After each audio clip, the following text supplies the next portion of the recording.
Ang buong akala mo ba ay basta-basta na lamang di ako matatalo? Makukuha rin kita, bata. Matagal ko nang hinintay ang pagkakataong ito. Ang mapasakamay ko, ang anak ng mortal kong kaaway. Magtataglay na ako ng lakas na walang kapantay. Hindi ko hahayaan na makuha mo sa akin ang mutya ng Santigwar. Dahil ito na rin ang magsisilbing pagkakamali mo, hayop ka! Ang buhay ng batang katulad ko. Pinatay mo ang nanay at tatay ko. Kaya ako naman ang tatapos sa buhay mo! Hindi ka magtatagumpay dahil ngayon pa lang pagpipira-pirasuin ko na ang laman loob mo at ipapakain kita sa mga alagad ko. Pwes, sisiguraduhin ko naman sa'yo na mapapatay kita at ikakalat ko ang dugo mo sa lupa. Tandaan mo yan! Ito na ang katapusan mo! Magandang araw po sa inyong lahat. Pakinggan po natin ang buhay ni Kaloy, ang batang pinagmalupitan ng sarili niyang tiyuhin. Sa kanyang pag-alis dito, makikilala niya ang isang matanda na tutulong sa kanya at isang gabay na magbibigay sa kanya ng lakas para lumaban sa pinuno ng mga aswang. Ano ang lihim na matutuklasan niya? Magagawa kaya niyang pabagsakin ang pinuno ng mga aswang na Almayda? Ngunit bago po ang lahat, huwag po nating kalimutan mag-subscribe at i-hit ang notification bell sa aking YouTube channel na The Voice Addict at Apong Isaak para sa mas marami pang makapigil hiningang kwentong aswang at katatakutan mula sa mundo ng kababalaghan. Umpisahan na po natin ang kwento. Tiyo, Agaton, tama na po! Nasasaktan na po ako! Bitiwan niyo na po ang braso ko! Aray! Talaga masasaktan ka? Kapag hindi mo agad sinunod ang utos ko. Hindi ba't kayo na ba sinasabi sa'yo? Nalinisin mo ang lababo bago ka pumunta sa palengke para magbuhat ng mga panindang bigas. Eh bakit hanggang ngayon? Nandito ka pa rin sa higaan mo. Nakahilata ka pa na parang pensyonado. Aba huwag kang umasa na parang prinsipe dito. Palamunin lang kita dito. Baka samain ka sa akin. Pasensya na po. Talagang masama na po talaga ang pakiramdam ko ngayon eh. Hanggang ngayon nga po nilalagnat pa rin ako. Hindi ko po talaga kayang magtrabaho. Pasensya. Lulusot ka panlintik ka. Halika nga dito sa labas. Wala akong pakialam kung masama ang pakiramdam mo. Ang gusto ko pagtrabahuan mo ang pagkain isusubo mo sa bibig mo. Visit ka. Kahit kailan talaga pabigat ka. Tiyo, tama na po. Parang awa niyo na po. Nasasaktan po ako, Tiyo Agaton. Bitiwan niyo na po ang braso ko. Saan niyo po ba ako dadalhin? Sa labas, doon ka matutulog. At hanggat hindi mo ginagawa ang trabaho mo, hindi ka rin papasok sa loob ng bahay. Naiintindihan mo? Hindi ka rin kakain. Pero Tiyo Agaton, umuulan po sa labas. Nilalagnat po ako. Baka lalo po ako magkasakit. Wala akong pakialam. Sana mamatay ka na rin kasama ng kapatid ko. Puro sakit na lamang ang ulo na binibigay mo sa akin. Kaya hindi na ako nakapag-asawa dahil akala nila anak kita. Bilisan mo maglakad. Sana nga po. Namatay na lang din ako. Kesa araw-araw niyo po akong sinasaktan. Para na rin pong kamatayan ko ang katumbas nun.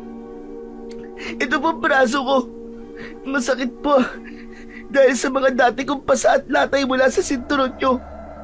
Pagkatapos, dito pa po niyo ako hinahawakan. Pagod na po ako maging pamangkin niyo. Paulit-ulit niyo na lamang po akong sinasaktan.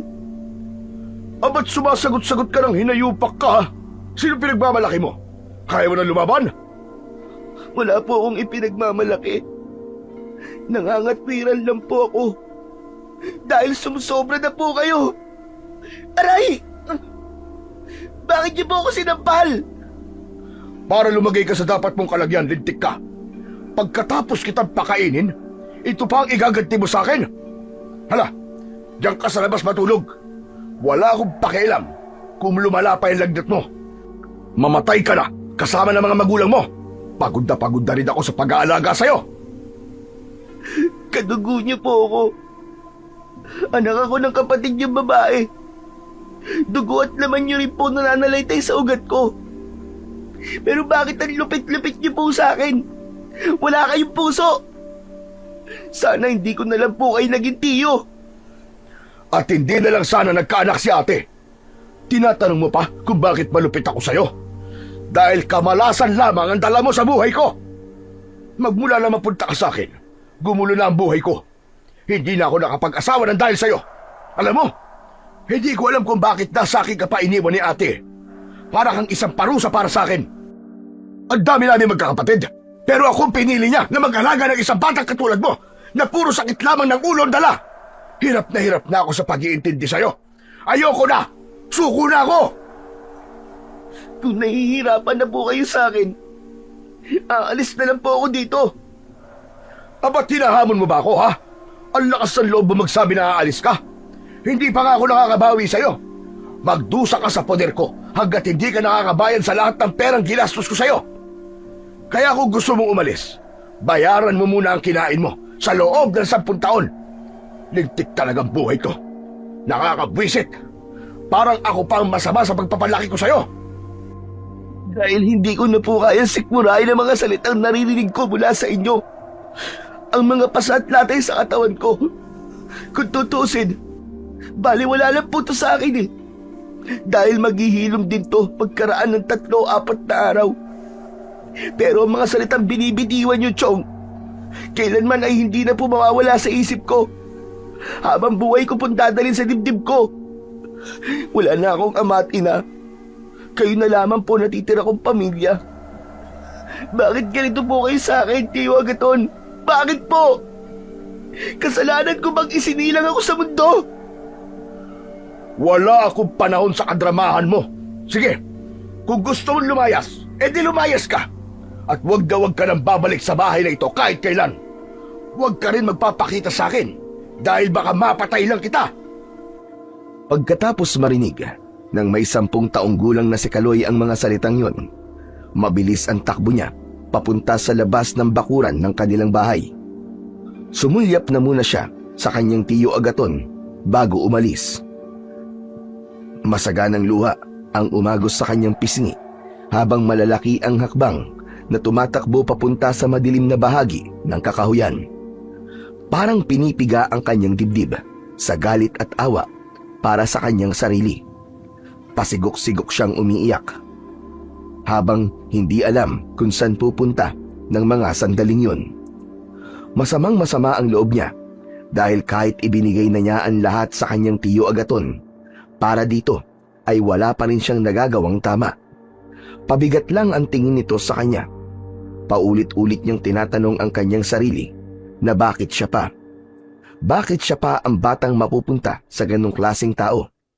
Hindi marunong magmahal at walang pakialam sa buhay niya.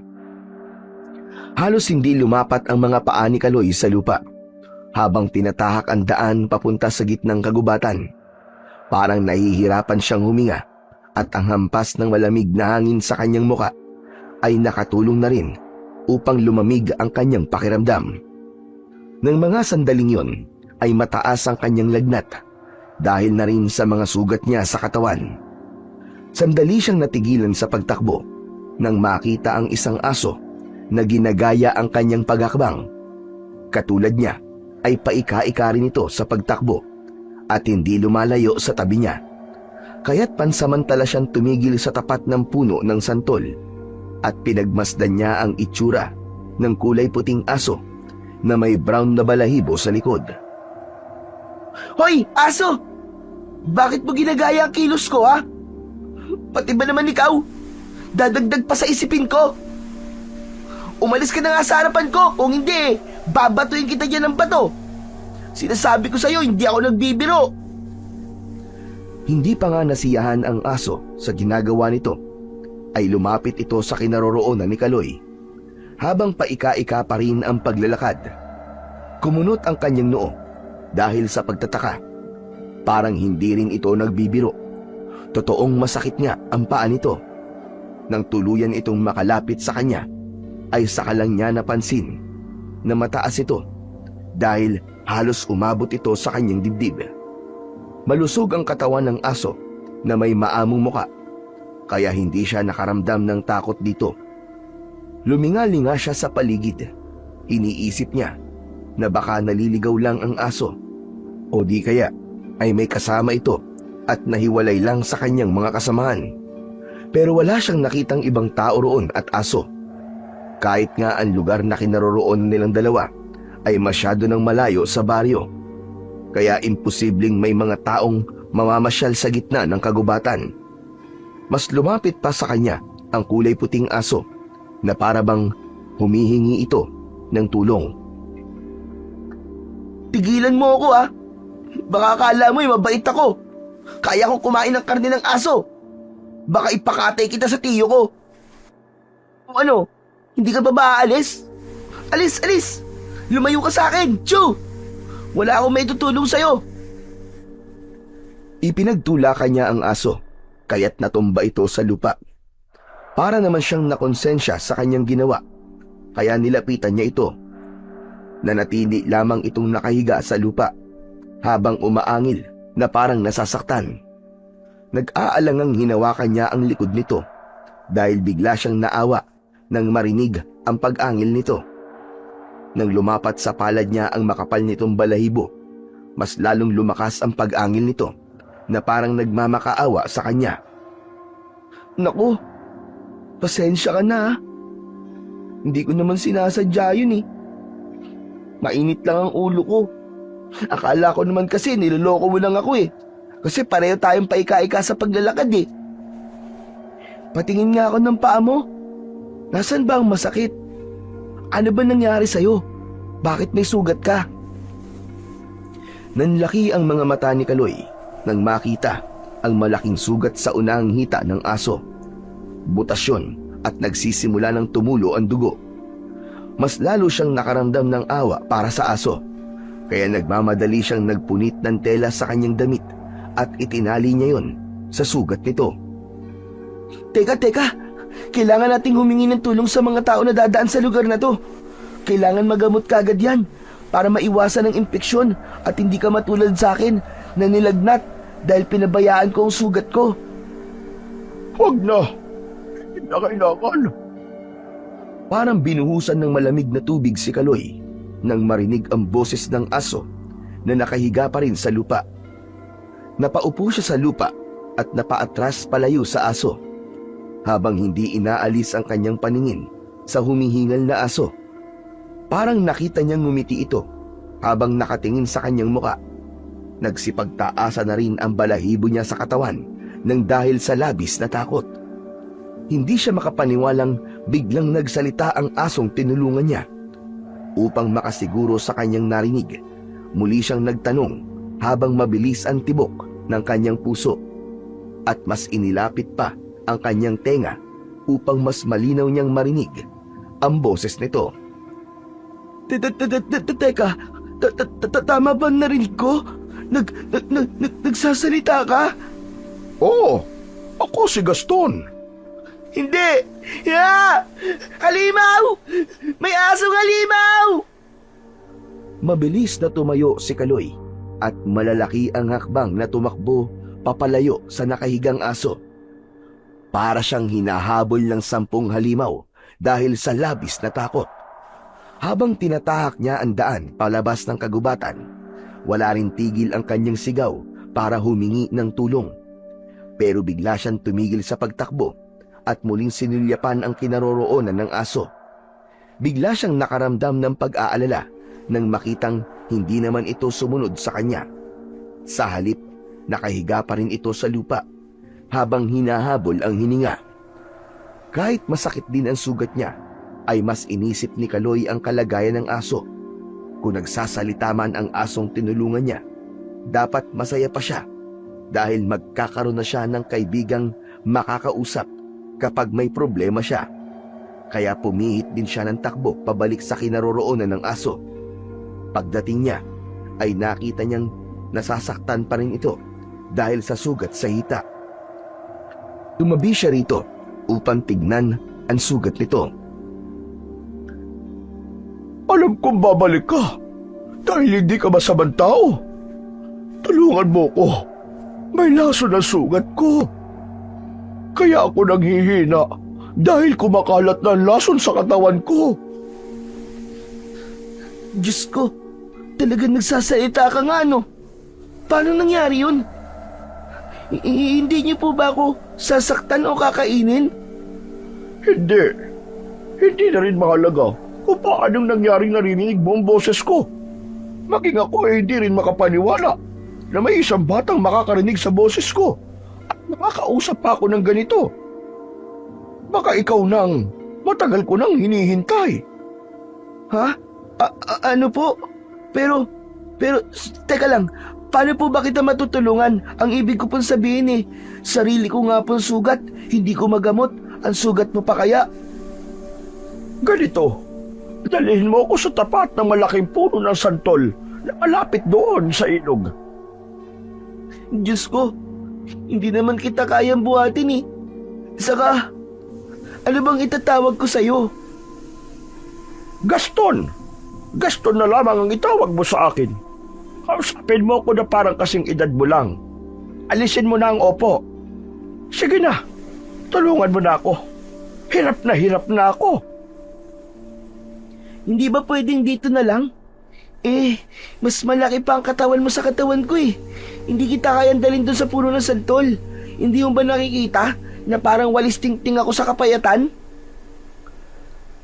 Nang maintindihan ni Gaston kung ano ang ibig sabihin ni Kaloy, pinilit nitong tumayo, ngunit bumabalik din ito sa pagkakahiga sa lupa.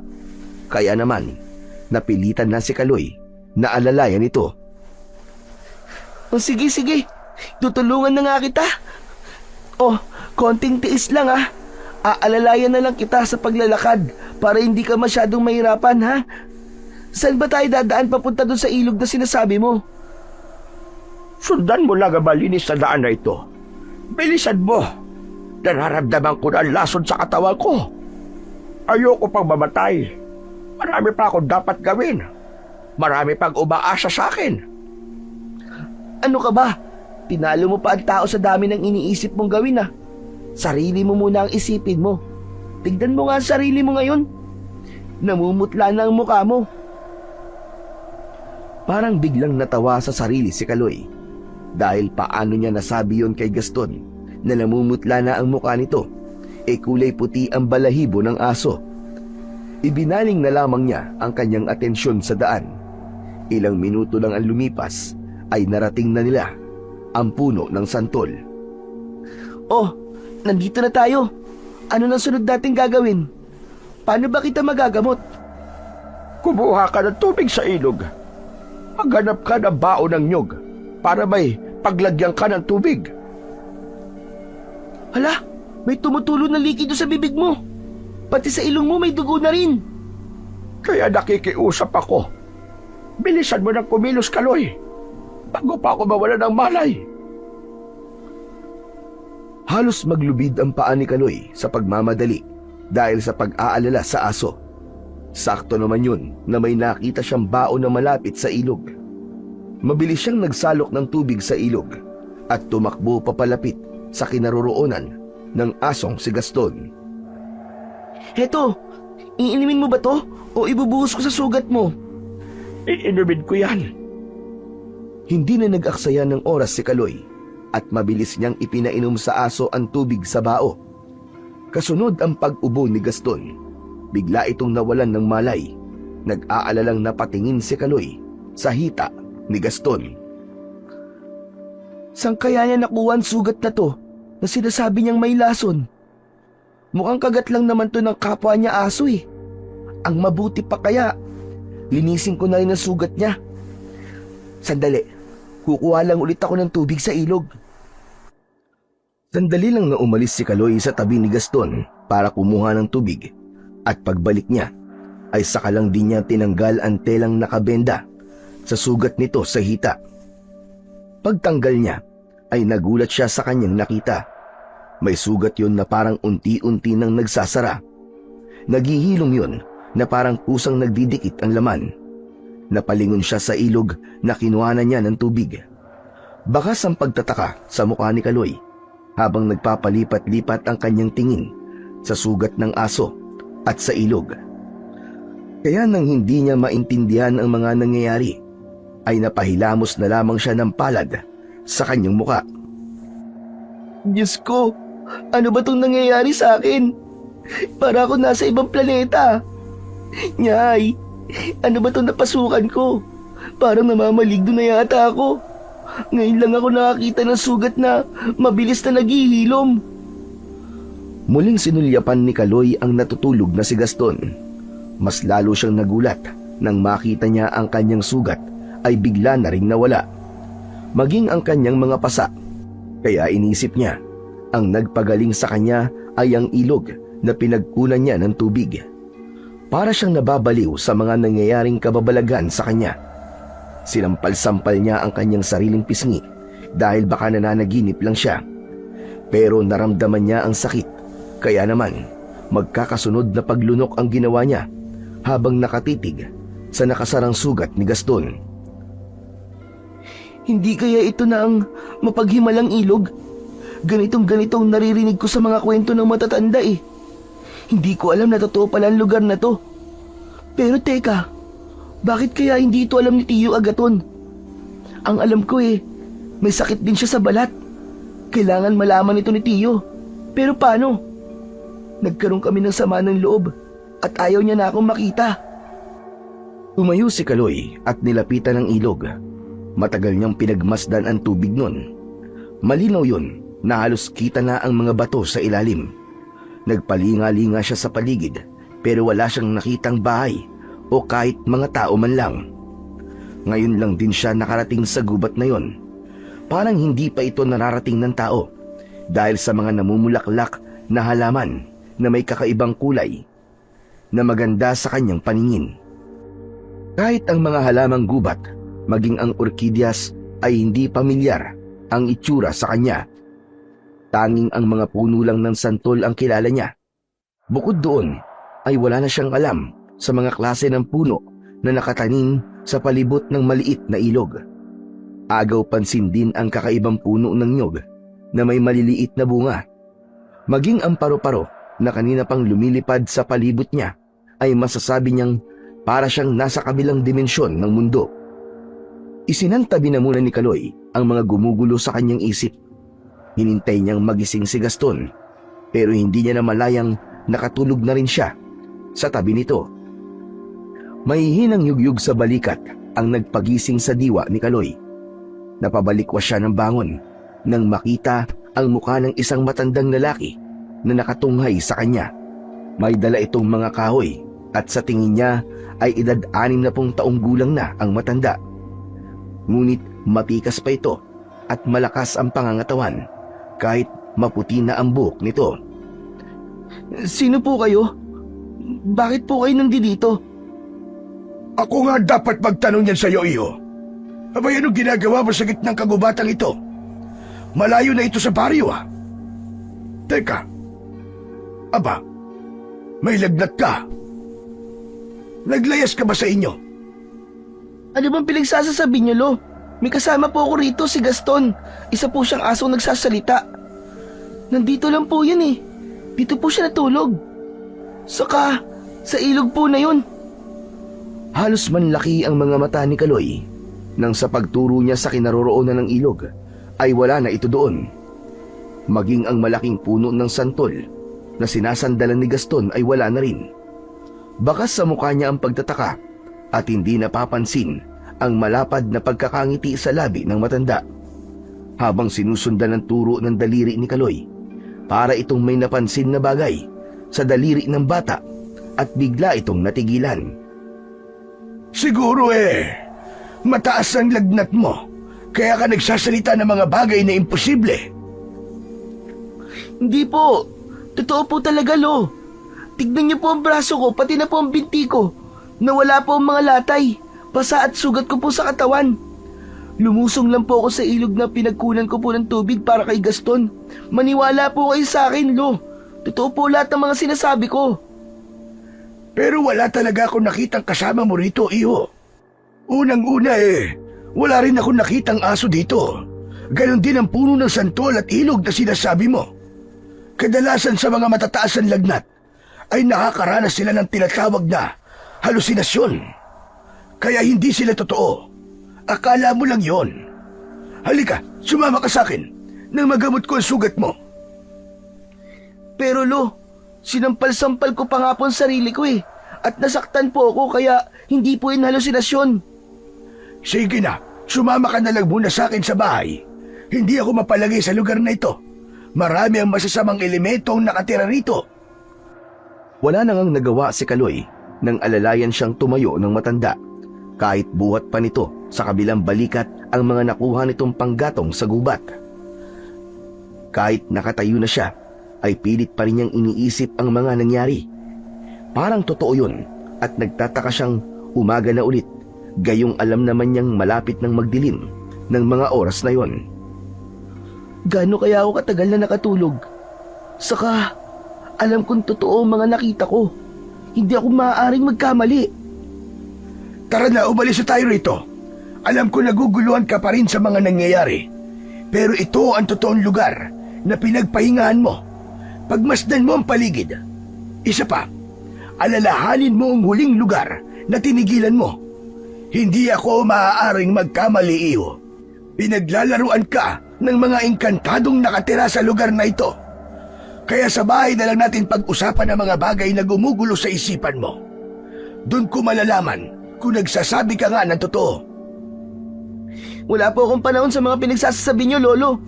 Nagsasabi nga po talaga ako ng totoo eh. Talagang nakakausap ko po ang kulay puting aso.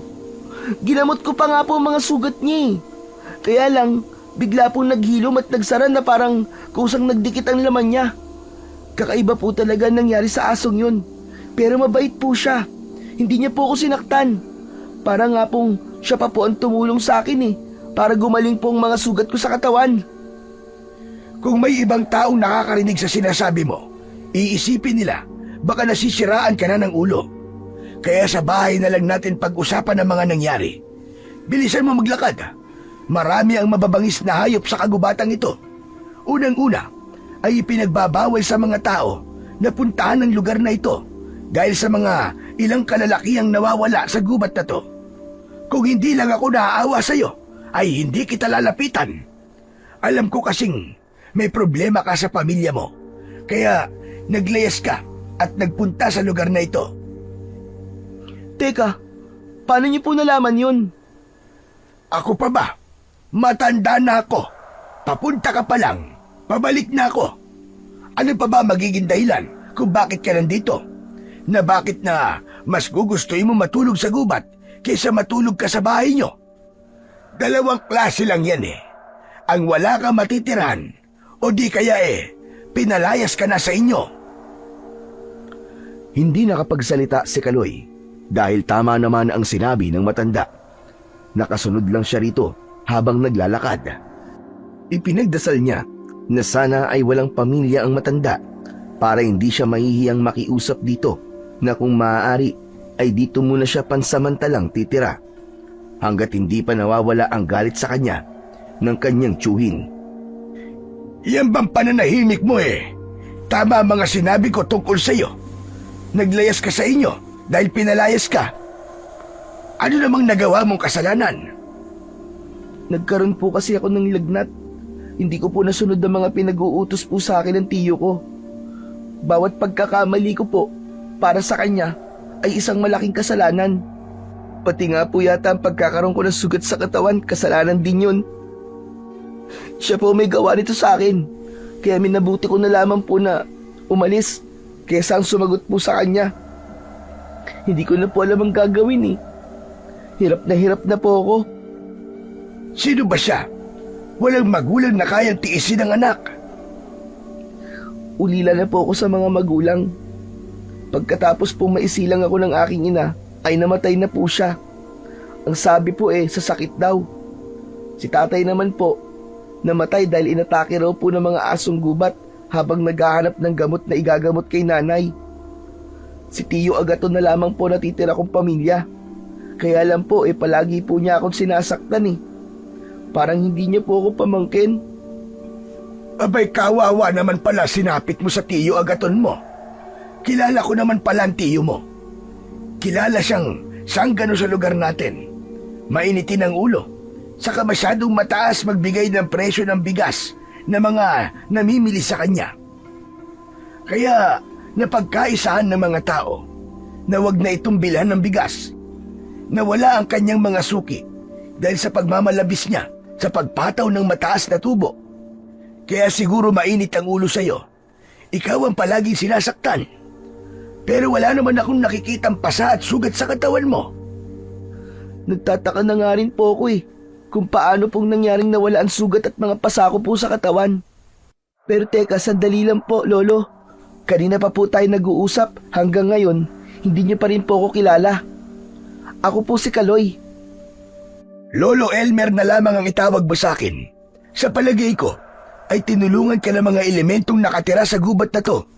Magpasalamat ka na lamang dahil wala na ang sugat mo sa katawan. Oh, nandito na pala tayo. Dito ako nakatira, malayo sa bayan. Ayoko kasi ng magulong paligid. O sige na, pumasok ka na sa loob at ibababa ko lang itong mga panggatong ko.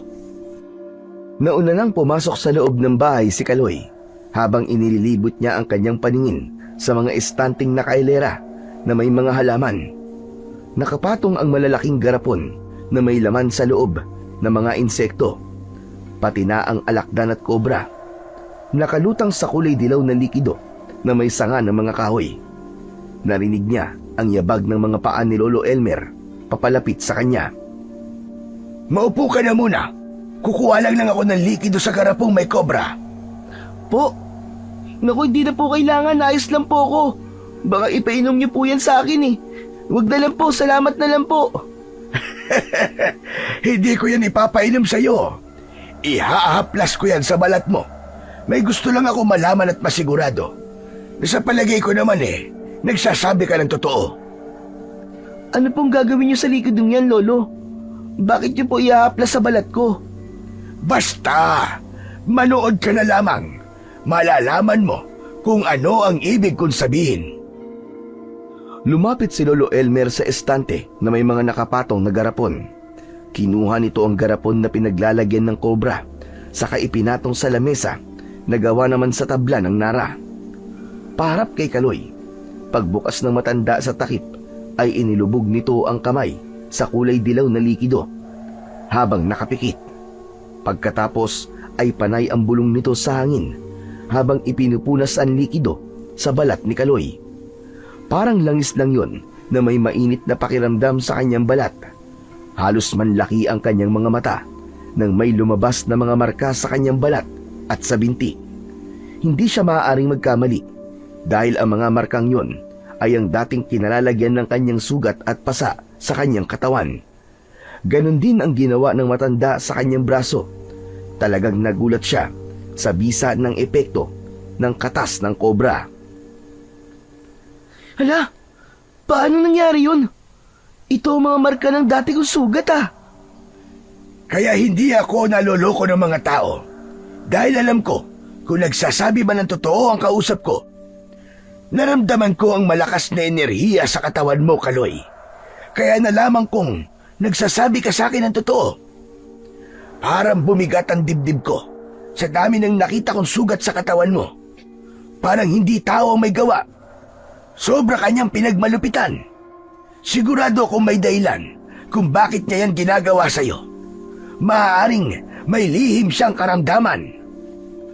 Ang alam ko po palagi niya pong hinahawakan ng kanyang likod at pagkatapos, pagbabalingan na naman po niya ako ng galit. Kahit konti lang po yung nagagawa kong pagkakamali, pinapalo niya po ako ng sinturon at hindi po siya tumitigil hanggat hindi ako nasusugatan. Pero teka, paano niyo po ito nalaman? Ang galing niyo po, Lolo Elmer Nagawa niyo pong palabasin ang mga marka sa balat ko. Isa kong albularyo na may alam sa lahat ng elemento. Ngayong alam ko na totoo mga sinasabi mo kanina. Naiintindihan ko na ngayon kung bakit tayo pinagtagpo. May dahilan ang ating pagkikita. Sana nga po ay para sa kabutihan ng dahilan. Hindi lang po talaga mawala sa isip ko ang lugar na napuntahan ko. Para po kasing nasa kabilang mundo yun eh.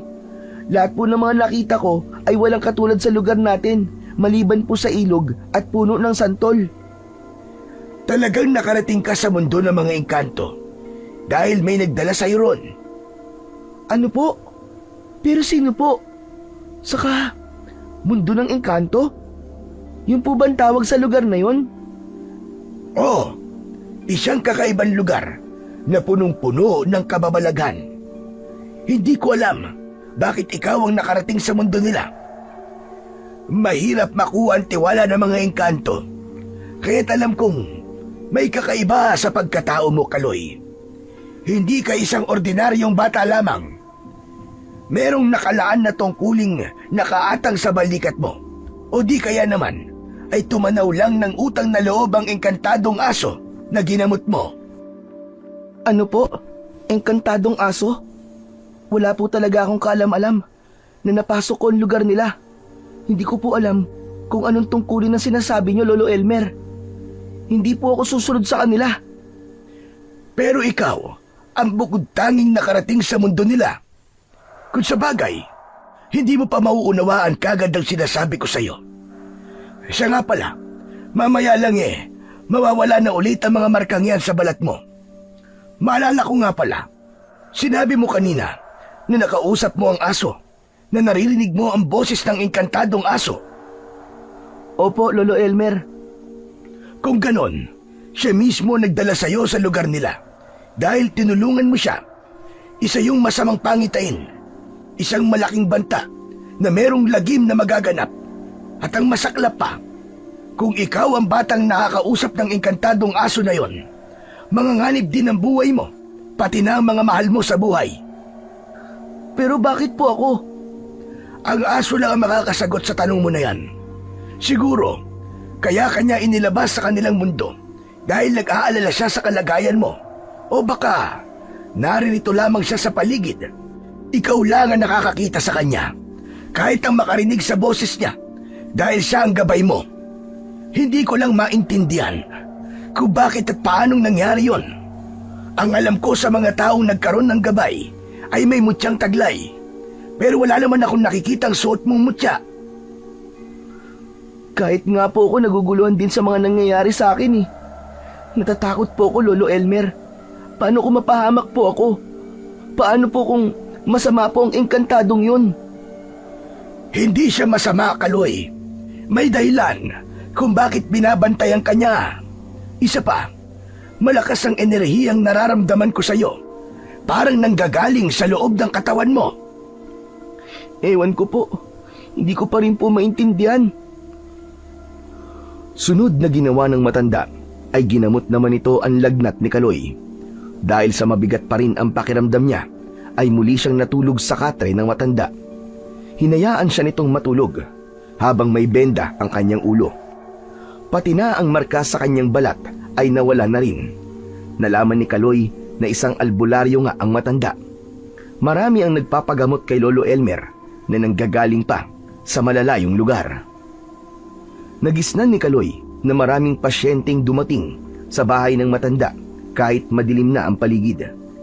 Naririnig niya ang mga pag-uusap ng mga ito tungkol sa lalaki raw na biglang nawala kahapon.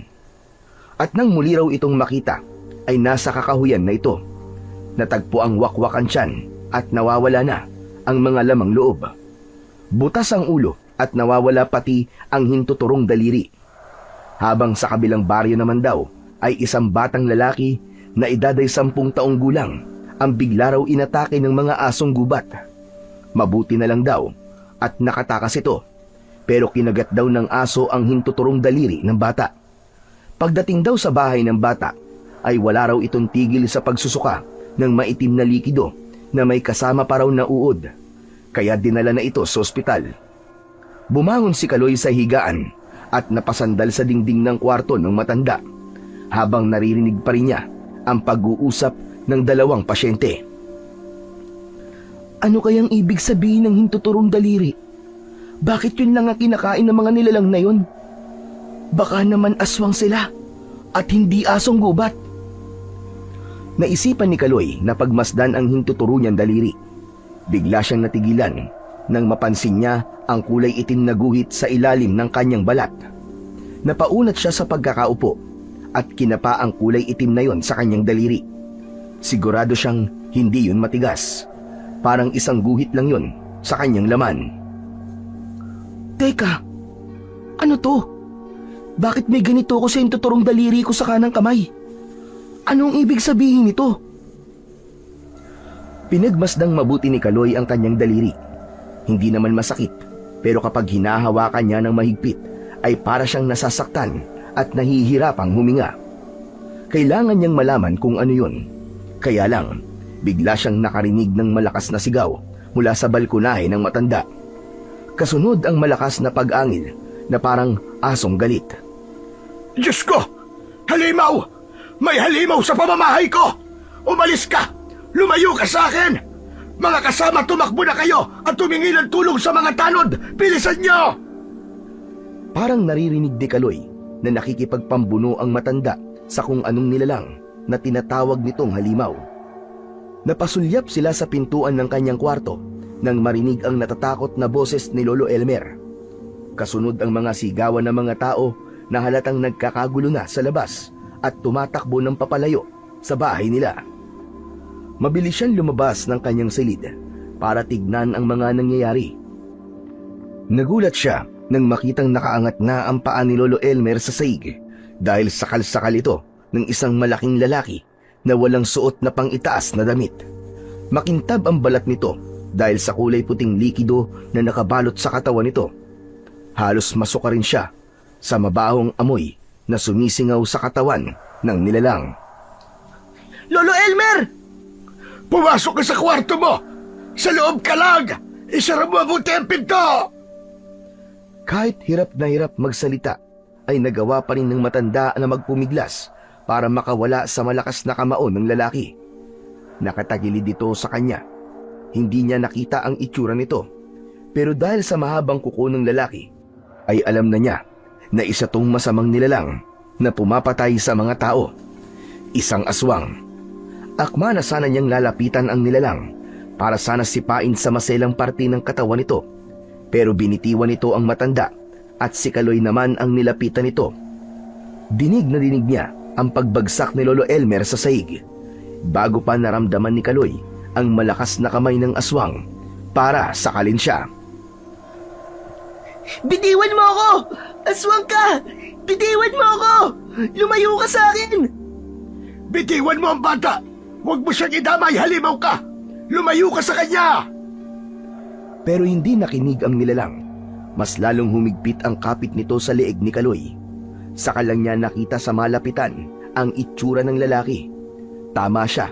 Isa nga itong aswang na may pangil sa bibig na halos kasing haba ng daliri niya sa kamay. Tumutulo ang malapot nitong laway habang panay ang pag-angil na parabang natatakam sa putaheng nasa harapan nito. Bukod pa ron, ang mga mata nito ay parang nagbabagang apoy na may guhit na kulay itim sa gitna. Susubukan niya sanang sipain ang sikmura ng nilalang pero hindi yun maabot ng kanyang paa. Nagulat na lamang siya nang bigla siyang bumagsak sa sahig. Gumuhit ang sakit sa kanyang likod. Pagtingin niya ay nagulat siya sa pagdating ng kulay puting aso. Hindi maintindihan ng nilalang kung ano ang hahawakan dahil sa magkakasunod na pagkagat ng aso sa katawan ng aswang. Pinilit niyang tumayo at nilapitan si Lolo Elmer para alalayan sa pagtayo. Dumating siya! Tinulungan ka niya, Kaloy! Ang engkantadong aso ang nararamdaman kong nagmamayari ng malakas na enerhiya. Opo, nandito nga po siya, Lolo, at nakikipagpambuno po siya ngayon sa nilalang na yun. Tumayo na po kayo. Kailangan na po natin magtago sa kwarto. Alam kong matatalo ng aso na yan yung aswang. Ang gandang pagmasdan. Kahit na wala akong nakikitang aso, ang balat lang ng aswang na Almayda ang nakikita ko. Nakikita ko ang tama ng pangil ng engkantadong aso sa balat ng aswang. Kung ganon, ikaw nga, Kaloy, ang batang nakatakdang pumatay sa pinuno nila. Kaya bigla sila sumalakay at nagkagulo sa paghahanap sa'yo. Ano po, Lolo Elmer? Nakatakdang pumatay? Saka, aswang na Almayda palang tawag sa mga nilalang na yan. Oo, Kaloy. Ikaw ang batang pinili o hinirang. Saka na lamang natin pag-usapan yan. Tara na sa loob. Paniguradong meron pa siyang mga kasama. Nagsisimula na silang umatake. Malalaki ang hakbang ng mga paa na pumasok sila sa kwarto ng matanda. Isinara niyang mabuti ang pinto, pati na ang mga bintana. Sa kanya sinilip ang dalawang nilalang na nagpapambuno pa rin sa labas ng silid. Maya-maya pa ay nakita niyang bumagsak sa sahig ang aswang habang umaangil. Pero nagulat siya sa sumunod na nangyari. Nagpalit ng anyo ang aswang at naging isang asong gubat ito. Bigla niyang naalala ang mga asong gubat na pumatay sa kanyang ama. Kaya hindi na napigilan si Kaloy ni Lolo Elmer nang lumabas siya sa kwarto at sinugod ang aswang na Almayda. Hayop ka! Ikaw ang pumatay sa ama ko! Mamamatay ka na ngayon! Ako ang papatay sa'yo! Sandali lang, Kaloy. Huwag kang papatalo sa galit mo. Huminahon ka. Hindi! Hindi mo ako mapipigilan. Dahil sa mga kauri niya, nawalan ako ng mga magulang. Kaya sa kanila ko ibubunto ng galit ko. Sa lahat ng mga nangyari sa akin, papatayin ko silang lahat. Kaya umalis ka sa harapan ko! Wala nang nagawa ang asong si Gaston para pigilan si Kaloy. Lumapit ito sa nakahandusay na asong gubat sa sahig. Sinipa niya ito ng paulit-ulit. Sabay duro niya sa mukha nito ng kanyang daliri. Pero nagulat siya nang sa pagturo niya sa mukha nito ay lumubog ang ulo ng asong gubat sa sahig. Para bang may tumulak dito ng malakas na puwersa. Alam niyang puwersa yon na nanggaling sa kulay itim na guhit sa kanyang daliri. Dahil gawa lang sa kawayan ang sahig, ay kasama siyang bumagsak sa lupa. Hindi kagad napansin ni Kaloy ang kakaibang nangyayari sa kanyang kamay. Dahil mas nangingibabaw ang galit niya sa asong gubat. Nilapitan niya ito at sinakyan sa tiyan habang panayan suntok niya sa mukha nito. Halos tumalsik ang mata ng asong gubat sa lakas ng kamao ni Kaloy. Labas ang dila na bumulwak ang dugo sa bibig ng aswang.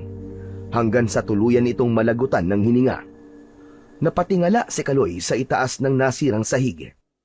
Habang nakaluhod siya sa katawan ng asong gubat, kitang-kita niya ang pagkabigla sa mukha ni Lolo Elmer, maging sa mga mata ng aso na si Gaston.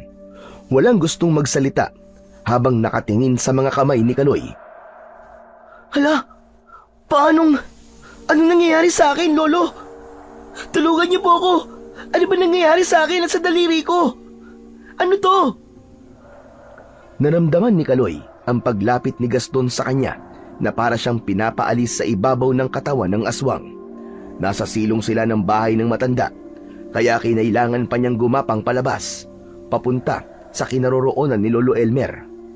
Nakaawang ang bibig ni Lolo Elmer habang nakatingin sa kamay ni Kaloy. Ikaw nga ang anak niya. Ang batang itinakda. Hindi ako makapaniwalang ikaw ang anak ni Asiana. Lolo Elmer, kilala niyo po ang nanay ko? Sino ba naman ang hindi makakakilala sa isang malupit na manunugis ng aswang? Siya ang pinakamahusay naman sa santigwar sa baryong ito. Namatay siya dahil sa isang sakripisyo para mapatay ang pinuno ng aswang na Almayda. Nagsagawa siya ng isang pag-aalay sa ritual ng santigwar, kapalit ng buhay at mutya. Ngayon ko lang lubos na nauunawaan kung bakit ikaw ang nagkaroon ng kakayahang makausap ang mga elemento sa kabilang mundo. Dahil po ba ito sa kulay itim na guwit sa intuturo kong daliri? Ito po ba ang sinasabi niyong mutya? Sinundan ng tingin ni Lolo Elmer ang ipinakitang hintuturong daliri ni Kaloy at talagang nagulat ito sa mga natuklasan. Bakas sa mukha ng matanda ang pag-aalala at sunod-sunod na paglunok nito ng laway. Kaya lang ay narinig niyang nagsalita ang asong si Gaston. Tumabi ito sa nakatayong matanda at umupo sa tabi nito. Ako ang kamay ng mutya na Santigwar. May misyon akong bantayan ang may taglay ng mutya. Kaya kita nilapitan. Kung ganon, nagtataglay po pala ako ng pambihirang kapangyarihan? Oo, Kaloy. Teka, nasaan ba ang gabay mo, Chabo? Katabi niyo po siya, Lolo Elmer. Sinasabi po niyang siya ang gabay ko, ang engkantadong aso. Alam ko, dahil nararamdaman ko ang malakas na enerhiya sa tabi ko. Tama ang mga sinabi niya. Siya ang tagapagbantay mo. Sabihin niyo po, Lolo, ano pong alam niyo tungkol sa pagkatao ng aking ina? Ang guhit na kulay itim na palatandaan sa iyong daliri ay isang uri ng mutya na itinatanim ng isang mahusay na magsasantigwar. Maaaring nasa tiyangka pa lang ng iyong ina ay nakapasok na ang malakas na enerhiyang nanggagaling sa kanyang mga nagiging pasyente noon. Yun ang dahilan kung bakit delikado ang buhay mo.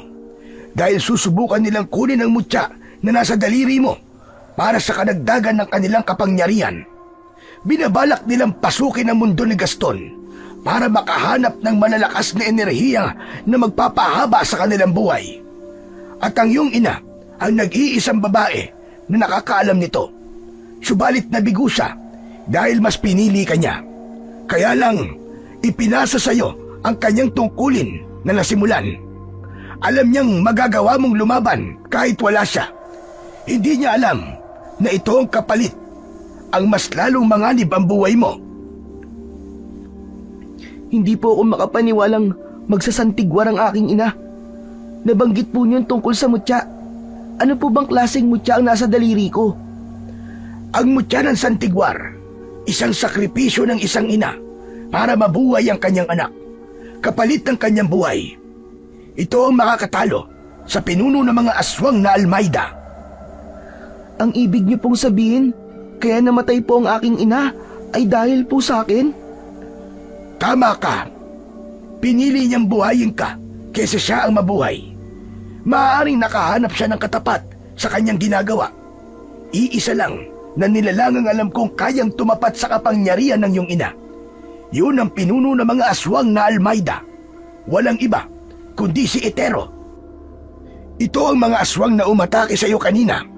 Maaaring si Asya na rin ang tumawag sa iyong gabay para protektahan ka laban sa kasamaan. Sino po si Etero? At bakit kailangan pagandaan ng aking ina ang pagpatay sa kanya?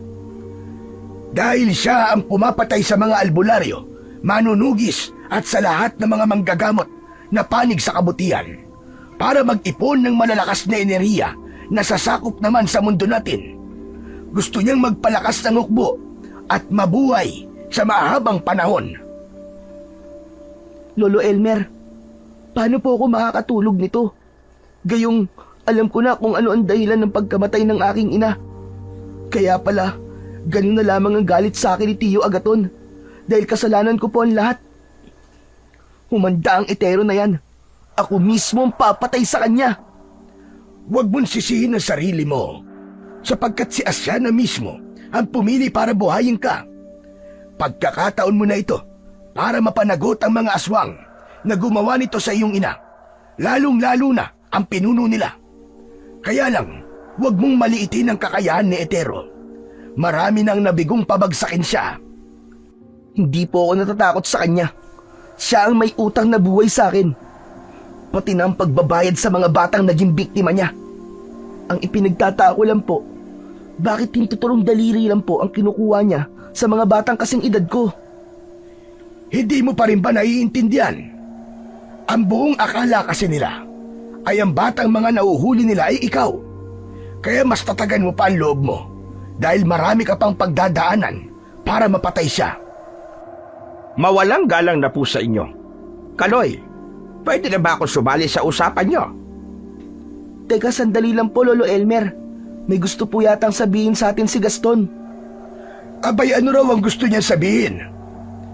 Hindi kagad nakapagsalita si Kaloy nang makita niya ang malakas na liwanag na bumalot sa katawan ni Gaston. Kasunod ang malaking hakbang ng paa ni Lolo Elmer nang sa wakas ay nagpakita na rito ang engkantadong aso. Nanlalaki ang mga mata nito na napalapit pa kay Kaloy at tumayo sa likod niya. Kaloy, siya na ba ang sinasabi mo si Gaston? Abay, muntik na akong atakihin sa puso. Bakit ba basta-basta ka na lang nagpapakita, Gaston? Para mas makapag-usap tayo ng maayos, kahit si Kaloy lang ang nakakarinig sa akin. Siya nga pala, Kaloy, kailangan mong bumalik sa inyo para mabantayan ang tiyuhin mo. Sigurado kung aatakihin ng mga aswang ang bahay nyo. Naamoy nila ang dugo ng isang manunugis naman sa Santigwar sa kamag-anak ng nagsakripisyo. Kailangan natin silang baunahan. Anong sinasabi niya, Kaloy? Kailangan ko raw pong umuwi sa bahay para bantayan si Tio Agaton. Pero paano ko naman po gagawin yun? Ayaw na nga po niya akong makita. Galit na galit po siya sa akin. Lalo na po ngayon na ilang araw na po akong hindi umuwi sa amin. Basta umuwi ka at humingi ka ng tawad sa kanya. Kung yun lang ang nag-iisang paraan para masigurado mong ligtas siya. Ikaw na mismo ang magpakumbaba dahil walang namamatay sa pagiging mabuting tao. Sa halip, ang nagpapakababa ay siya pa ang itinataas ng Diyos. Kaya kung makakaya mo namang humarap sa Tio Agaton mo, subukan mo. Pero sasaktan lang niya ako eh. Hindi mo pa ka nasusubukan eh. Sumusuko ka na. Huwag kang mag-alala. Sasamahan kita sa inyo. Magmula ngayon ay palagi mo na akong makakasama para masigurado ko naman ang kaligtasan mo. Wala nang nagawa si Kaloy, kundi ang sumang-ayon sa mga sinabi ni Gaston. Habang si Lolo Elmer naman ay hindi na rin nakapagsalita at muling pinagmasdan ang nasirang sahig, na kung saan ang asong gubat na nakahandusay sa lupa ay unti-unti nang nasusunog hanggang sa maging likido ito na parang tubig. Madilim na ang paligid. Ngayon na ba tayo aalis, Gaston? Ano bang ikinakatakot mo? Nasa iyo ang mutya at kasama mo ako. Kung bukas pa tayo uuwi sa inyo, baka hindi na natin abutan ng buhay ang tiyo mo. Bumundol ang kaba sa dibdib ni Kaloy nang marinig ang sinabing yun ni Gaston. Kahit masama ang loob niya sa kanyang tiyuhin, ay hindi naman niya gugustuhin masaktan o di kaya naman ay mapahamak ang kanyang Tio Agaton. Kaya naman, nagpaalam na nga sila sa matanda. Mabuti na lamang at maliwanag ang sikat ng buwan ng mga sandaling yun, kaya nakikita nila ng malinaw ang daan. Pagdating nila sa gitnang kagubatan, ay biglang naramdaman ni Kaloy ang kakaibang ihip ng hangin, pati na ang malakas na alulong sa bandang kakahuyan. Nauna si Gaston at tumayo ito sa unahan ng kanyang daan, na parang pinakikiramdaman ang paligid. Bakit, Gaston? Masama ito. Napapalibutan tayo ng mga aswang na Almayda. Nagtatago sila sa likod ng mga puno at naghihintay lamang ng tamang pagkakataon para atakihin tayo. Malakas na umangil si Gaston, na parabang ipinapaalam nito sa mga nilalang na nagtatago sa dilim na alam na nito ang presensya ng mga kalaban. Maya-maya pa ay isa-isang lumabas sa pinagtataguan ang mga nilalang. Mga nakangising umaangil ang mga ito habang ikinakaskas ang unahang paa. Higit na mas malaki ang mga ito kumpara kay Gaston, kaya hindi niya naiwasan ang hindi kabahan. Ano ang laban nila sa maraming asong gubat? Napahakbang siya ng paatras, ganun din si Gaston. Pero hindi nito inaalis ang paningin sa mga asong gubat na halos makikita lang sa dilim ay ang nagbabaga nilang mga mata. Malalaki ang hakbang na mas nilayuan pa ni Kaloy ang distansya kay Gaston. Para anumang oras na atakihin sila ay makakagalaw sila ng maayos, habang ang kanyang dibdib naman ay para ng binabayo ng maso dahil sa kaba. Anong gagawin natin, Gaston? Masyado silang marami. Hindi ka dapat matakot sa kanila. Taglay mo ang mutya ng Santigwar. Sa halip, talasan mo na lamang ang pakiramdam mo. Kahit na anong sabihin ni Gaston kay Kaloy, ay hindi niya maunawaan kung ano ang ibig sabihin ng mga sinasabi ng kanyang gabay. Pero nang biglang sumugod ang isang kulay itim na asong gubat sa kanilang kinaroroonan, ay nagulat siya nang sinalubong ni Gaston ang kalaban. Tinamaan ng kagat ni Gaston ang kulay itim na asong gubat sa leeg. Pagbagsak nito sa lupa, ay sabay-sabay na umalulong ang mga asong gubat na kakampi nito. Lalo na nang bumulwak ang dugo ng kasamahan nila dahil sa pagbaon ng pangil ni Gaston. Habang nakakagat ang kanyang gabay sa asong gubat, ay panay din ang wasiwas nito ng ulo habang umaangil na parang asong nauulol. Gaston! Gaston, tama na yan! Saka lang tinanggal ni Gaston ang pagkakakagat sa leeg ng kulay itim na asong gubat at dahil sa sakit na nararamdaman ito ay bigla itong bumalik sa pagiging tao. Nakabaluktot itong nakahiga sa lupa habang hinahabol ang sariling hininga. Dito na nagsimula ang mga kasamahan nito sa pagsugod. Sabay-sabay ang mga ito sa pag-atake sa kanila. Bigla na lamang naramdaman ni Kaloy ang malakas na enerhiyang nagmumula sa kanyang daliri.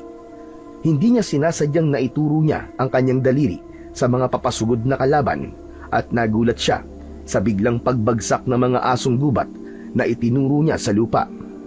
Ganon din ang ginawa niya sa dalawang kulay abong asong gubat. Bumagsak din ang mga ito sa lupa na parang hindi kinakaya ang epekto ng kanyang mutya sa daliri.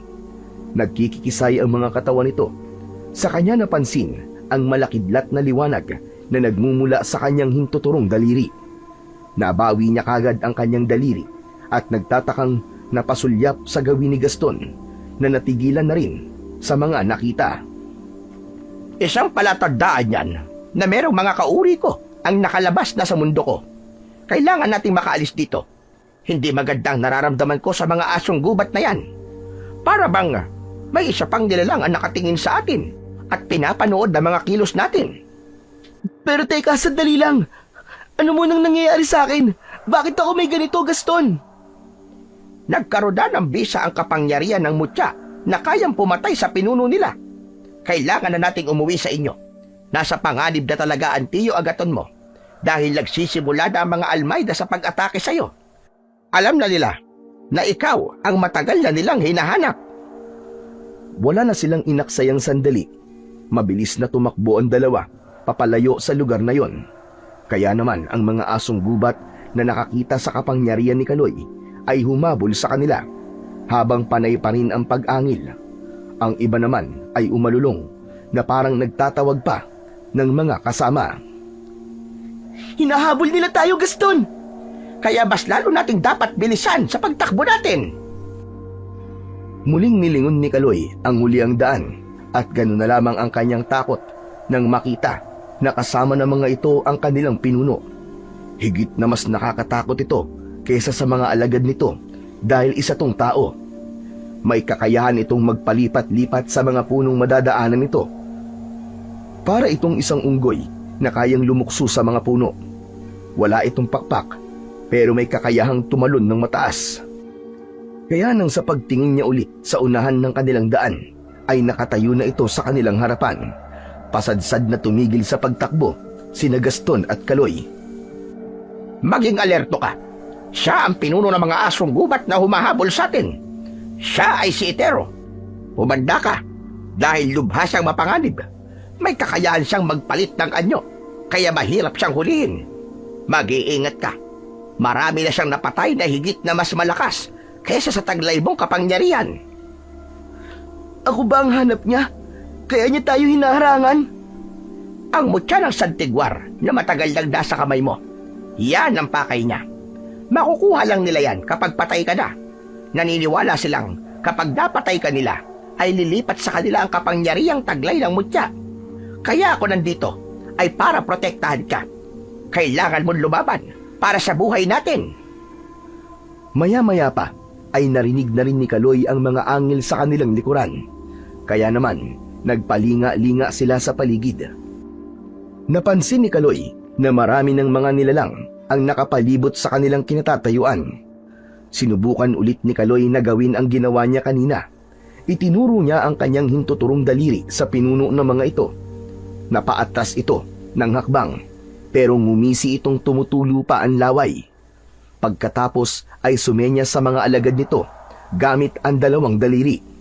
Kaya sumugod ang mga asong gubat papalapit sa kanilang kinatatayuan.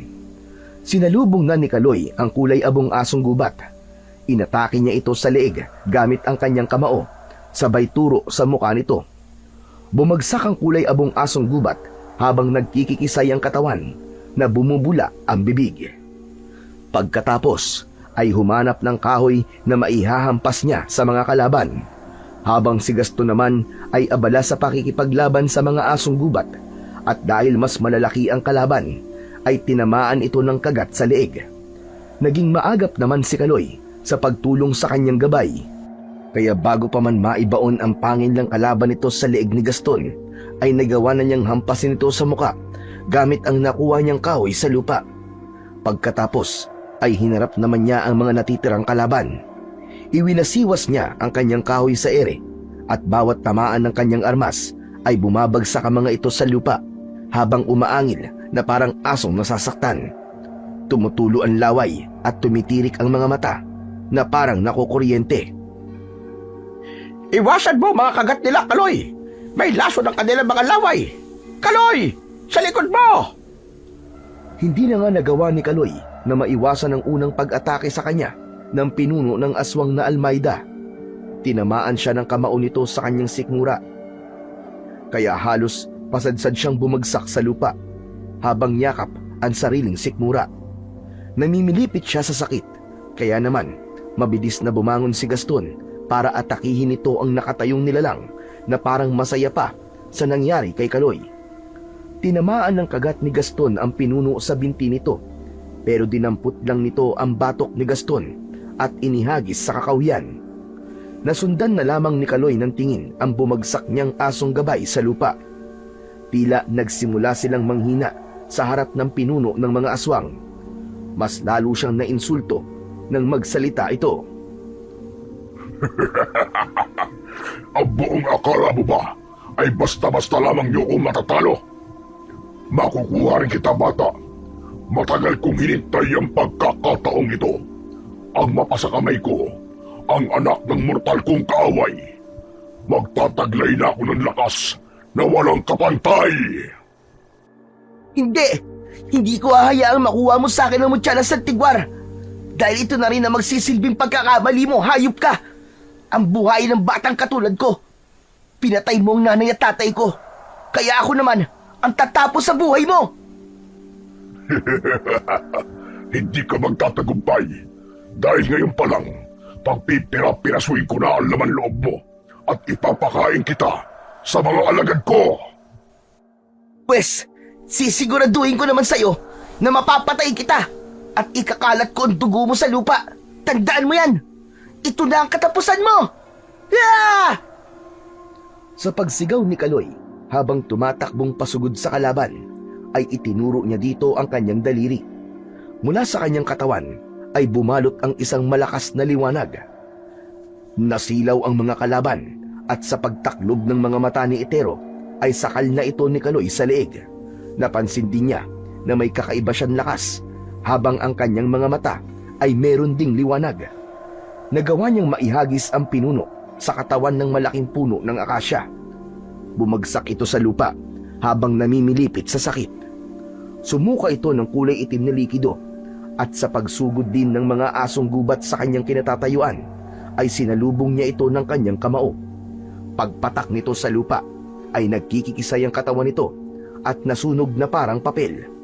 Dahil sa malakas na pwersang lumalabas sa katawan ni Kaloy, kumaripas ng takbo ang mga asong gubat papalayo sa kanya. Takot na takot ang mga ito kay Kaloy, maging ang pinuno na nagkaroon ng paso sa balat ay umalis rin habang nag-iwan ng isang pagbabanta. Hindi pa ito ang katapusan. Magbabayad kang bata ka. Maaaring nanalo ka ngayon, pero sa huli, sa akin pa rin ang huling halakhak. Akma na sanang sasagot si Kaloy nang biglang sumugod si Gaston sa kinaroroonan ni Etero. Mabilis nitong kinagat ang leeg ng pinuno, pero bumagsak lang din ito sa paanan ni Kaloy. Sa kanya napansin ang sugat sa likod ni Gaston. Kaya pala mahina ito at hindi makagalaw sa binagsakang lupa. Nakita niyang kumaripas na ng takbo ang pinuno ng mga asong gubat, habang sapu-sapu nito ang sugat sa balikat. Kaya naman, mabilis niyang nilapitan ang kanyang gabay para alalayan itong tumayo. Hindi siya nagbibiro sa banta niya, Kaloy. Kaya kailangan nating mas maging alerto. Hindi ko nararamdaman ang presensya niya. Kaya nagulat ako sa pagdating niya. Madali ko naman siyang natalo eh. Natakot kagad siya sa kakayahan ng mutya. Diyan ka nagkakabali. Sinusubukan niya lang na pag-aralan ang kakayahan mo. At sa oras na magharap ulit kayo, makikita mo kung ano ang kaya niyang gawin laban sa'yo. Huwag mong hayaang mapunta lang sa wala ang sakripisyo ng nanay mo para sa'yo. Alalahanin mong buhay ni Asyana ang naging kapalit ng mutya na nasa daliri mo. Nang matapos sila sa pag-uusap, ay tinahak na ng dalawa ang daan papunta sa bahay ni Kaloy. Ngunit pagdating nila sa tapat ng bahay nila, ay bumundol ang kaba niya sa kanyang dibdib. Dahil walang ilaw at parang walang tao sa bahay, nakabukas din ang pinto. Tiyo? Tiyo Agaton? Tiyo Agaton, nasan ka? Tawag ni Kaloy, ngunit walang sumasagot. Kaya naman, dahan-dahan siyang pumasok sa loob ng bahay, habang kasunod niya si Gaston na panay ang singhot sa paligid. Wala naman siyang naramdamang mabigat na enerhiya, kaya alam niyang walang aswang sa loob. Maliban sa mahinang ungol ng lalaki sa loob ng silid ng kanyang tiyo Agaton. Kaya malalaki ang mga hakbang ng paa na nilapitan ang pintuan ng kwarto nito. Naaninaw niya mula sa madilim na bahagi ng silid ang isang lalaking nakahiga sa katre na balot ng kumot. Nanginginig ang buong katawan nito habang maririnig ang mahinang pag-ungol. Tiyo? Tiyo, ano po nangyayari sa inyo? Hindi ito nagsasalita. Sa halip ay nanginginig ang boses nito na parang nilalamig. Hinawakan niya ang noo ng kanyang tiyo at bigla siyang nag-alala nang maramdaman na mainit ito. Diyos ko, Tiyo, ang taas ng lagnat nyo. Gaston, halika. Bantayan mo muna si Tiyo at sisindihan ko lang ang gasera sa kwarto at balkonahe. Hindi magandang pakiramdam ko sa enerhiyang lumalabas sa katawan ng tiyo mo, Kaloy. Bilisan mo. Mukhang hindi lang lagnat ang iniinda niya. Meron pang ibang dahilan kung bakit siya nagkakaganyan. Ano? Mas nanginig ang kamay ni Kaloy habang hinahanap ang posporo para sa ilaw na gasera. Maya-maya pa ay nakuha niya ang pangsindi sa altar at mabilis na sinindihan ang gaserang malapit sa higaan ng kanyang tiyo Agaton. Kumalat ang liwanag sa buong silid at tumambad sa kanyang paningin ang kaawa-awang kalagayan ng kanyang tiyo Agaton. Halos patakbo siyang nagtungo sa kusina para kumuha ng palanggana na paglalagyan niya ng malinis na tubig para ipampunas sa mainit na katawan ng kanyang tiyo. Ilang saglit lang ay nakabalik na siya sa kwarto nito. Nang tanggalin na niya ang kumot na nakabalot sa katawan nito, ay nagulat siya sa kanyang natuklasan. Sa dibdib nito ay punong-puno ng sugat na halos lahat ay nagtutubig at may pagnanaknak sa paligid ng bilog nitong mga sugat. Sumalubong din sa kanya ang malansa nitong amoy. Maging si Gaston ay hindi rin nakapagsalita sa mga nakita at halata rin sa mga mata nito ang pandidiri. Tiyo Agaton, ano pong nangyayari sa inyo? Bakit marami po kayong sugat sa likod at sa dibdib? Hindi rin ito sumagot sa tanong niya dahil maging ang labi nito ay may sugat na rin. Tumulo ang masaganang luha sa kanyang mga mata. Ang lahat ng kanyang sama ng loob rito ay nawala at napalitan ng awa. Masakit sa kanya ang makitang nahihirapan ang taong nagpalaki sa kanya at itinuring na niya na parang isang tunay na ama. Kaya pala mabigat ang enerhiyang nararamdaman ko sa kanya, Kaloy. Dahil nararanasan na ng tiyo mo ang kapalit ng pagsasakripisyo ng iyong ina sa harap ng Santiguar. Ano ba yung santi-santigwar na yan? At lahat na lang ng mga mahal ko sa buhay ay kinukuha ng santigwar na yan. Hindi ko na kayo maintindihan eh. Bakit pati ang tiyo Agaton ko ay nadadamay? Ang Santiguar ay isang pinakamalakas na ritual para sa lahat ng masasamang elemento. Sinubukan ng iyong ina na patayin ang pinuno ng mga aswang, ngunit malakas ang kapangyarihan ng pinunong ito. Ang kapalit ng ritual ng Santiguar ay buhay ng may alam sa ritual at ginamit niyang kambal buhay ay ang mismo niyang kapatid. Kaya nangyayari ito sa kanya. Bakit naman naisip ng aking ina ang ganong desisyon? Para sa iyo, Kaloy. Para sa iyo. Para sa iyo na anak niya. Isinakripisyo ng iyong ina ang buhay niya para mabuhay ka kapalit ng mutya ng Santiguar na ipangtatapat mo naman sa lakas ni Etero. Tanging ikaw lang ang makakapatay sa pinuno. Kaya nga, gusto ka nilang patayin. Ano ba ang ritual ng Santiguar? Isa itong uri ng gawain na sinisindihan ng kulay puting kandila ang likod ng isang plato o kahit na anong klaseng plato na babasahan nila ng malalakas na orasyon. Nagkakaroon yun ng hugis ng isang nilalang na gusto nilang patayin. Pero bago yon, kailangan ng alay. At dahil sa kagustuhan ng iyong ina na mapatay ang pinuno ng mga aswang na Almayda, isinagawa niya ang ritual.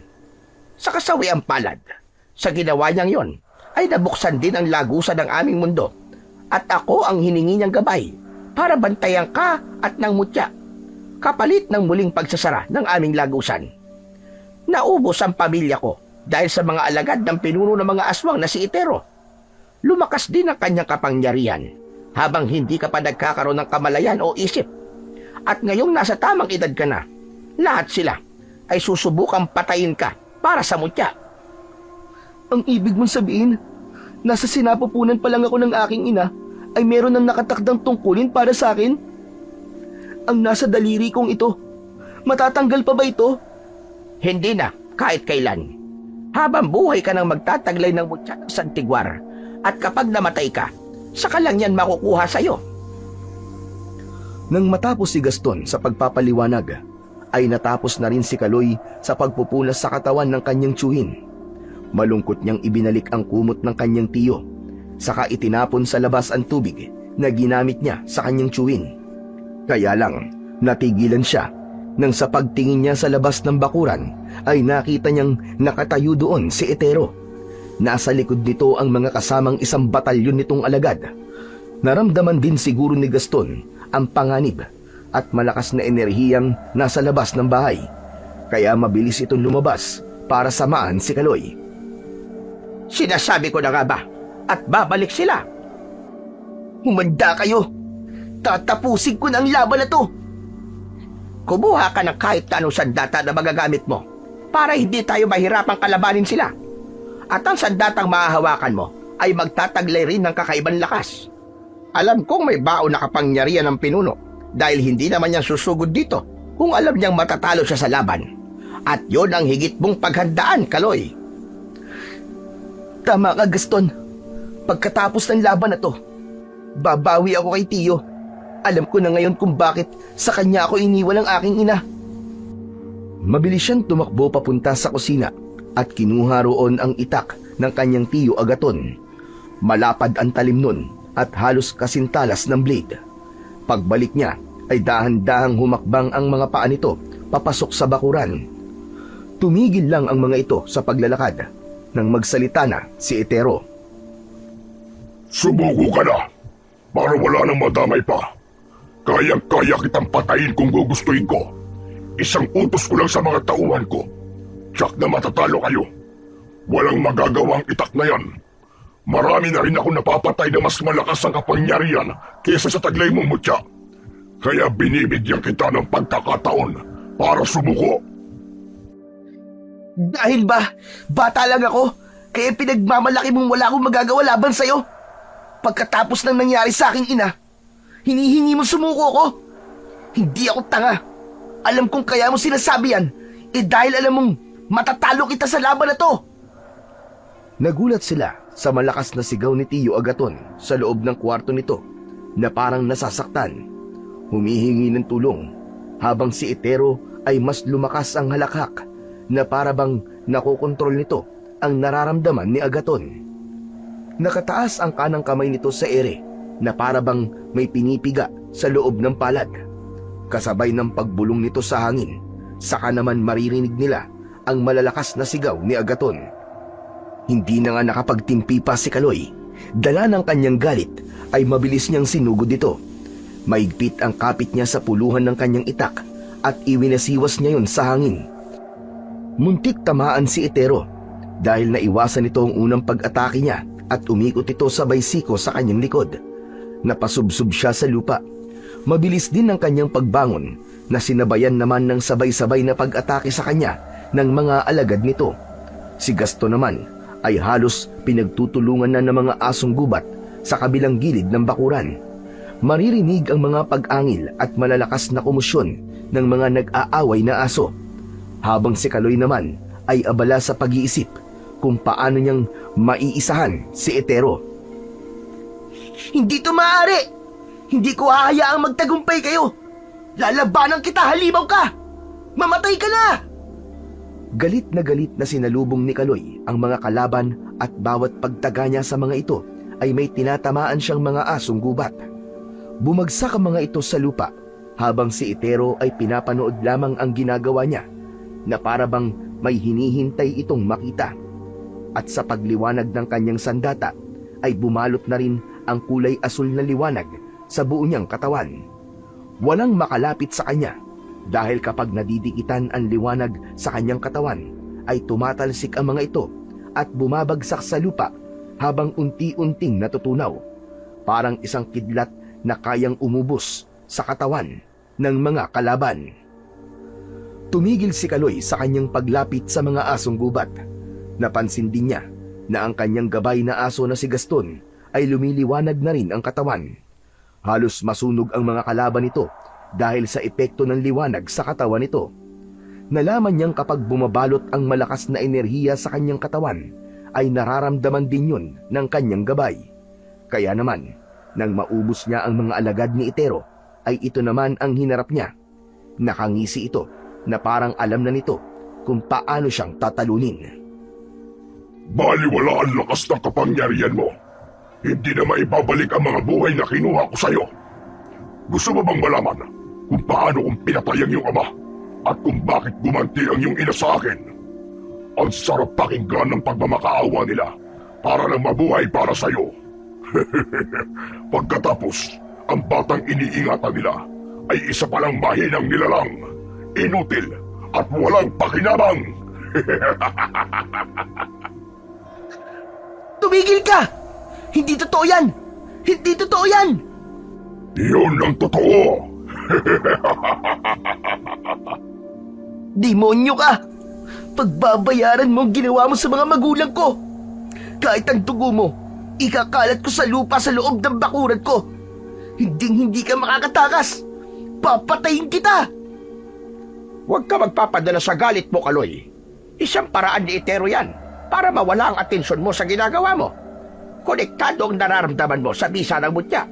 Kaya ang layunin niya ay makita ang lakas ng mutya para malaman niya kung paano kanyang tatalunin. Kaya pakalmahin mo lamang ang sarili mo. Huwag mong hahayaang matalo ka ng bugso ng iyong damdamin. Ginagalit ka lang niya. Tandaan mo, hindi ka mananalo sa laban kapag pikon ka. Tumigil ka, ikantadong asong walang silbi. Hindi ka dapat nandito at nakikialam sa mundo namin. Bumalik ka na sa inyo. Wala ka buwang dito. Ikaw ang tumigil! Ikaw ang walang puwang sa mundong ito! Tama na ang satsat! Simulan na natin ang laban! Kasabay ng pagtalon ni Gaston, pasugod sa nakatayong si Itero, ang pagtakbo ni Kaloy habang hawak ang itak papalapit sa pinuno. Sa unang pag-atake ay naiwasan nito ang kanyang itak at gumanti ito sa kanila ng suntok. Tinamaan sa tiyan si Kaloy at sipa naman sa tagiliran kay Gaston. Magkasabay silang bumagsak sa lupa. Gumuhit ang sakit sa tiyan ni Kaloy. Akala niya, yun lang ang epekto ng suntok ng pinuno. Nakita niya, ang tinamaang bahagi sa katawan niya ay nagkaroon yun ng sugat na parang gumagalaw ang kanyang laman at pinanghihina siya ng kirot na nararamdaman. Anong nangyayari? Ang sakit ng sugat ko! Hindi natin dapat baliwalain ang kanyang kapangyarihan. Ang ibig sabihin, kapag may sugat na tayo sa katawan dahil sa kanya, ay makokontrol na niya tayo gamit ang kanyang orasyon at kamay. Katulad ng ginawa niya kay Agaton, Asyana at sa iyong ama. Pagkasabi nun ni Gaston ay muling bumangon si Kaloy. Nabuhay ang galit sa kanyang dibdib. Saktong itataas sana ni Itero ang kamay nito para kontrolin sila. Ngunit malakidlat siyang tumakbo papalapit dito. Ubod lakas niyang tinaga ang kamay nito. Naputol niya ang kanang bahagi ng kamay nito, pero may kaliwa pang kamay na kagad na sa kanya. Nanigas ang tuhod ni Kaloy, pati na ang kanyang buong katawan. Habang hindi niya maigalaw ang kanyang kamay na may hawak na itak, maging si Gaston ay naninigas na rin ang buong katawan. Umalulong ng malakas si Gaston para magtawag ng kasama, kasabay ng pagliwanag ng buong katawan nito. Ganon din ang daliri ni Kaloy. Mula sa madilim na bahagi ng kakahuyan ay lumitaw ang daan-daang aso na kauri ni Gaston. Mabilis na pinagtulungan ng mga ito ang nakatayong si Etero. Pero habang pinagtutulungan ito ay may lumabas naman na kulay itim na usok mula sa katawan ng pinuno ng mga aswang. Misteryosong bumagsak ang mga engkantadong aso sa lupa habang nagkikikisay ang katawan hanggang sa mamatay. Napaalulong ng malakas si Gaston nang makita ang sinapit ng kanyang mga kasama. Habang may natitira pang kauri ni Gaston na muling sumugod sa pinuno ng aswang, sinikap ni Kaloy na makawala sa kapangyarihan ni Etero. Isang malakas na sigaw ang pinakawalan niya at mula sa kanyang harapan ay kitang-kita niya ang pagtalsik ni Etero ilang dipaan layo sa kinatatayuan nito. Kasunod, ang pagtakbo ni Kaloy papalapit sa kinaroroonan nito at lumuhod siya sa tiyan nito. Hinanap niya ang sugat nito sa katawan. Nakita niya ang malalim na sugat sa dibdib nito. Doon niya ipinasok ang kanyang daliri na may mutya. Bumulwak ang dugo sa bibig ni Etero hanggang sa tenga nito at ilong. Nagkikikisay ang katawan nitong nanlalaki ang mga mata. At sa pagtayo ni Kaloy ay lumitaw ang kulay itim na usok sa katawan ni Etero. At ito mismo ang pumatay sa pinuno. Pinugutan niya ito ng ulo at ikinalat ang dugo nito sa lupa. Bago niya binitiwan ang ulo nito habang nakadilat pa ang mga mata. Kaloy, nagawa mo! Natalo mo ang pinuno! Bigla naman ako nanghina, Gaston. Dahil nagamit mo ang buong lakas ng mutya ng Santigwar. Totoo nga na ikaw lang ang makakapatay sa kanya. Malaya na tayo at maibabalik na sa dati ang aming lagusan. Salamat. Utang namin sa iyo ang lahat. Muli nilang narinig ang malakas na sigaw ni Agaton sa loob ng bahay. Mabilis na tumakbo si Kaloy sa loob ng bahay dahil sa labis na pag-aalala. Habang naiwan naman si Gaston kasama ang mga natitirang engkantadong aso. Binuhat ng mga ito sa pamamagitan ng bibig ang mga kasamahang nasawi sa laban. Pabalik sa kaharian ng mga ito. Nagpaiwan si Gaston na sumunod naman kay Kaloy sa loob ng bahay ni Agaton. Nadatnan nilang tinitignan ni Agaton ang kamay at buong katawan nito.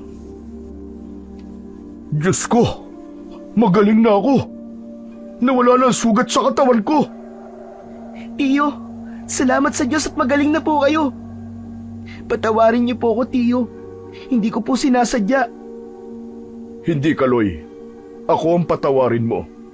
Sa lahat ng kalupitang ginawa ko sa iyo. Sinisi kita sa pagkamatay ng kapatid ko. At hindi ko kagad naunawaan kung bakit kanya iniwan sa akin. Yun pala'y mahal na mahal niya ako. Hanggang sa huling hininga niya, ay ako ang inisip niya sa lahat ng magkakapatid. Ako ang pinili niya na mag-alaga sa iyo. Para may mag-alaga sa akin kapag nasa ganito na akong sitwasyon. Matagal kong itinago sa iyo ang sakit ko sa balat. At sa tuwing sumasakit ang sugat ko, ikaw ang pinagbabalingan ko. Patawarin mo ko, Kaloy. Patawarin mo ko sa lahat ng nagawa kong kasalanan sa iyo at sa pagmamalupit ko sa iyo. Tiyo! Simula ngayon, tatay na ang itatawag mo sa akin, ha? Dahil ikaw na ang anak ko, Kaloy. Babawi ako sa lahat ng pagkukulang ko sa iyo at sa nagawa ko sa kapatid ko. Tay? Halos mapuno ng iyakan ang loob ng silid ni Agaton ng mga sandaling yon.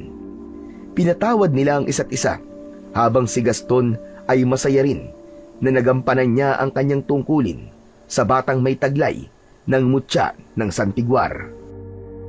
Teka, may kasama kang aso. Hindi ba nangangagat yan? Saka, Kaloy, ano ba yung naririnig kong gulo sa labas kanina? Ang ingay ng kanilang pag-angil. Ano po kasi? Ito pong si Gaston. Ang ganda po kasi ng balahibo niya sa katawan. Kaya marami naiinggit na aso, kaya sinugod kami. Yun po, ganun po nangyari. Ganun ba? Paano kayang nawala ang mga sugat ko sa katawan? Dahil mabuti po kayong tao, Tiyo. Tatay. Salamat sa iyo, Kaloy. Kahit na naging malupit ako sa iyo, ay inalagaan mo pa rin ako. O siya sige, magpalit ka ng damit ha at ipagluluto kita ng paborito mong ulam, adobong talbos ng kamote. Tatay naman hindi naman po ako nakain ng talbos ng kamote. Biro lang yun. Alam ko naman yun eh. Alam kong wala kang paboritong ulam. Kung ano lang ang nakahain, yun lang din ang kinakain mo. Maliban sa talbos ng kamote na kapag nagagalit ako sa'yo, yun talaga ang inihahain ko para hindi ka makakain. Napuno ng halakhak ang loob ng bahay ni Agaton. Sa paglipas ng mga araw, ay tinupad ni Agaton ang pangako kay Kaloy na babawi ito sa lahat ng mga pagkukulang nito. Wala na siyang mahihiling pa sa Diyos dahil nagkaroon siya ng mabuting tiyuhin, habang si Gaston naman ay nanatiling nakabantay sa kanya bilang isang gabay na engkantadong aso. Paminsan-minsan ay dinadala siya nito sa kaharian nito at tumatambay lang sa tabing ilog na una niya nang narating sa mundo ni Gaston. Walang nakakaalam na may kakayahan si Kaloy na pumasok sa lagusan ng mga engkantado at pagbalik ay may dala na siyang tubig mula sa mapaghimalang ilog. Nanggagamot na siya ng mga taong may sakit kasama si Lolo Elmer. Sa baryo ng Bestro ay isa na siyang mahusay na batang albularyo na gumagamot sa mga malalang karamdaman gamit ang tubig, kasama ang kanyang gabay na engkantadong aso na si Gaston.